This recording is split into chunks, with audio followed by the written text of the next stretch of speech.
December 21 రేపు శనివారం మనం పగలు తక్కువగాను రాత్రి ఎక్కువగాను చూడబోతున్నాం. సూర్యుడు డిసెంబర్ 21 ఉదయాన్న 7:10 ఉదయించి సాయంత్రం 5:28 అస్తమించబోతున్నారు. అంటే దాదాపు 8 గంటలు పగలు 16 గంటలు రాత్రి ఉందన్నమాట. దీన్నే వింటర్ సోలిస్టైజ్ అంటాం.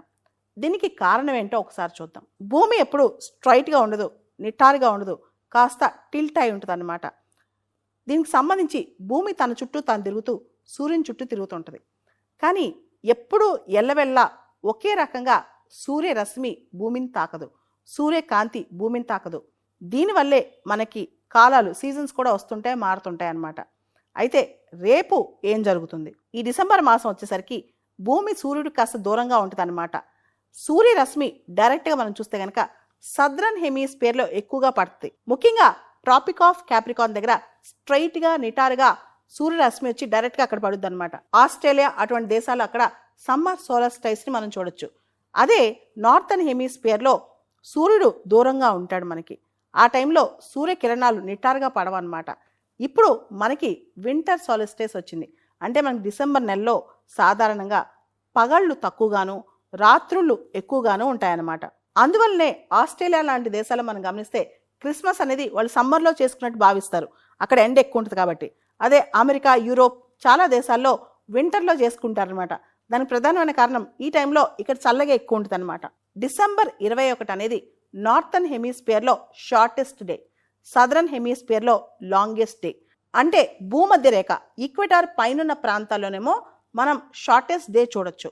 భూమధ్య రేఖకి కిందన్న ప్రాంతాల్లోనేమో దాదాపు భూమికి చాలా కిందనున్న ప్రాంతాల్లోనేమో లాంగెస్ట్ డే చూడొచ్చు రేపు. డిసెంబర్ 21 స్పెషాలిటీ అదే. అంటే మన దగ్గరేమో వింటర్ సాలిస్టిస్, వాళ్ళ దగ్గరేమో సమ్మర్ సాలిస్టిస్.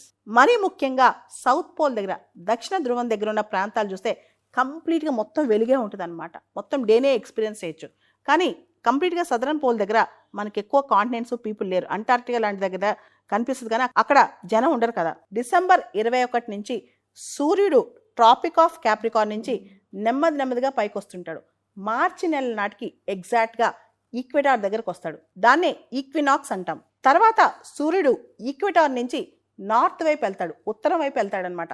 వెళ్ళినప్పుడు జూన్ 2021 ఆ ప్రాంతాలకి మనం గమనిస్తే నార్థన్ సోలిస్టైస్ వస్తాయి. నార్థన్ హెమిస్ఫియర్లో ఎండలు ఎక్కువ ఉంటాయి. ఆ టైంలో డే ఎక్కువ ఉంటుంది అనమాట, పగలు ఎక్కువ ఉంటుంది, చీకటి తక్కువ పడుద్ది అనమాట. దాన్నే నార్థన్ హెమిస్ఫియర్లో సమ్మర్ సోలిస్టైస్ అంటారు. ఆ టైంలో నార్థన్ హెమిస్ఫియర్లో పగలు ఎక్కువ ఉంటుంది, రాత్రులు తక్కువ ఉంటాయి.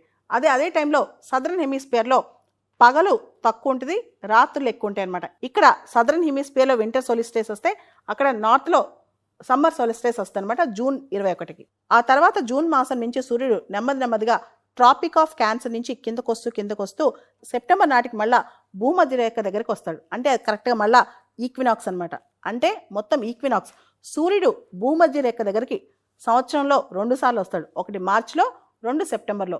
కింద నుంచి పైకి వెళ్ళేటప్పుడు, పైనుంచి కిందకు వచ్చేటప్పుడు. అంటే ట్రాపిక్ ఆఫ్ క్యాప్రికాన్ నుంచి ట్రాపిక్ ఆఫ్ క్యాన్సర్కి వెళ్ళేటప్పుడు, తర్వాత ట్రాపిక్ ఆఫ్ క్యాన్సర్ నుంచి ట్రాపిక్ ఆఫ్ క్యాప్రికాన్కి వచ్చేటప్పుడు. ఈ 2 సందర్భాల్లో మొత్తం సూర్యుడు 2 సార్లు ఈక్వెటార్ దగ్గరకు వస్తాడు. అంటే భూమధ్య రేఖ దగ్గరికి వస్తాడనమాట. దాన్నే ఈక్వినాక్స్ అంటాం. మార్చిలో వచ్చేదాన్ని స్ప్రింగ్ ఈక్వినాక్స్ లేదా వర్నల్ ఈక్వినాక్స్ అంటాం. సెప్టెంబర్లో వచ్చేదాన్ని ఆటమ్ లేదా ఫాల్ ఈక్వినాక్స్ అంటాం. ఇక్కడ సూర్యరశ్మి తగులుతుంది, సూర్యుడు వస్తున్నాడు అంటే అర్థం సూర్యుడు మన చుట్టూ తిరుగుతున్నాడని కాదు, భూమి తిరుగుతుంది. భూభ్రమణం వల్ల ఆ ఇంపాక్ట్ మన మీద పడుతుంది అనమాట. అంతేగాని సూర్యుడు స్థిరంగానే ఉంటాడు.